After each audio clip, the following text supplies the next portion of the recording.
আসসালামু আলাইকুম, চলে আসলাম নতুন আরেকটি ব্লগ নিয়ে। তো এখানে 2 দিনের ভিডিও আমার একসাথে আছে, 2 দিনের ব্লগ একটু একটু করে। আর খুবই ছোট একটা ব্লগ আমি দিব।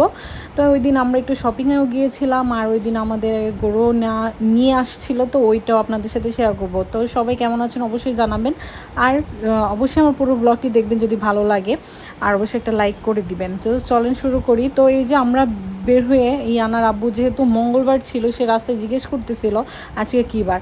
তো এই যে মঙ্গলবার হলেই তো আমাদের কেএফসি, মানে ও তো কেএফসির এত বড় ফ্যান, কি বলবো, কেএফসি লাভার পোড়া। কেএফসি অনেক বেশি পছন্দ করে, আর মঙ্গলবার হলে তো একটা অফার থাকে, এটা সবাই জানে। তো এই অফারের জন্য আমরা চলে গেছি, আর এই অফারের দিন এত ভিড় থাকে, মানে কি বলবো, আমরা সন্ধ্যার পর প্রায় 1 ঘন্টার উপরে আমরা বসেছিলাম অর্ডার দেওয়ার পরে। 1 ঘন্টা বসে থেকে এই যে আমাদের অর্ডার আসছে। আর আমার মেয়েও খুব পছন্দ করে, বাবার মতোই হয়েছে, পুরা বাপের মতো। সেও চিকেন ফ্রাই খুব পছন্দ করে। আর বলে না, বাচ্চারা খেলে, সন্তান খেলে মা বাবার পেট ভরে যায়, ওই অবস্থা। ইয়ানার খাওয়া দেখে ইয়ানার আব্বু দেখতেছিল আর হাসতেছিল। তো মাশাল্লাহ। আর এই যে এখন আমি চলে আসছি এখানে চট্টগ্রাম সেন্ট্রাল প্লাজায়। তো এখানে আমি একটা জামা এর আগে দেখে গেছিলাম, তো আজকে দেখলাম আবার কয়েকটা জামা দেখতেছিলাম, ইয়ানার আব্বুকে দেখাচ্ছিলাম যে কোনটা নিব। তো এখান থেকে আমি একটা জামা নিয়ে নিলাম। আর কোরবানি তো তেমন শপিং করা হয় না, ছোটো ঈদে আমরা যেরকমভাবে শপিং করি, তখন তো মানে কোরবানি নিয়ে আমাদের যত কিছু থাকে আর কি। তো তারপরেও দেখা যায় 1-2টা জামা না নিলেই না, এরকম হয়ে যায়, তারপরেও একটা নেওয়া লাগে। তো আমি একটা জামা নিয়ে নিয়েছি, আর কিছু গজ কাপড় আগে নিয়েছিলাম, ওইগুলোও বানাতে দিয়ে দিছি, আর ইয়ানার জন্যও নেওয়া হয়েছে। আর এখানে ইয়ানারটার আমি ভিডিও তেমন করিনি। আর এখানে আমি একটু গোলাম রসুল মার্কেট চলে গেছিলাম একটা হাঁড়ি নেওয়ার জন্য, আমার খুবই পছন্দ হয়েছিল ওই হাঁড়িটা, তো একটা হাঁড়ি নিয়ে নিছিলাম। আর এইগুলো তো রিলস তো আমি আগে আপলোড করে দিছি। তো এখন এই যে আমরা নিচে যাচ্ছি, কারণ আমাদের গরুটা চলে আসছে।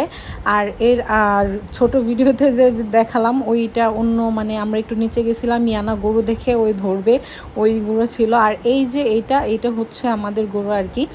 তো আমার কিন্তু একদম প্রথম যে নিজের দেশ ছাড়া এইখানে দিচ্ছি, চট্টগ্রাম দিচ্ছি।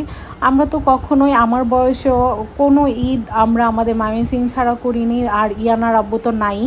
তো আমরা দেখা যেত প্রতি ঈদে আমাদের বাড়ি, যেহেতু এবার আমি একটু অসুস্থ, এই জন্য আর আমরা মানে রিস্ক নেইনি বাড়ি যাওয়ার।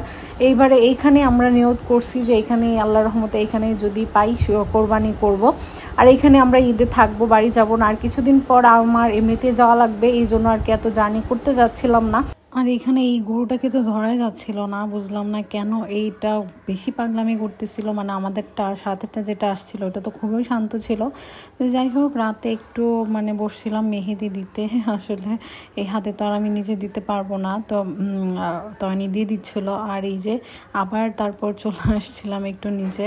তো এখানে রাস্তায় যে আরও গরু আছে, ওইখানে ইয়ানা সে ধরবে, সে ছাগল ধরতে ভয় পাচ্ছিল, কিন্তু বড় গরু ধরতে সে ভয়ে একদমই পাচ্ছিল না।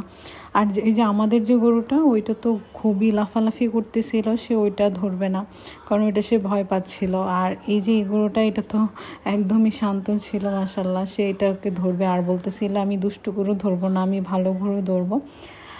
তো যাই হোক, তো আজ এই পর্যন্তই ছিল। যদি ভালো লাগে অবশ্যই একটা লাইক করে দিবেন, কমেন্ট করে জানাবেন কেমন লাগলো। আল্লাহ হাফেজ।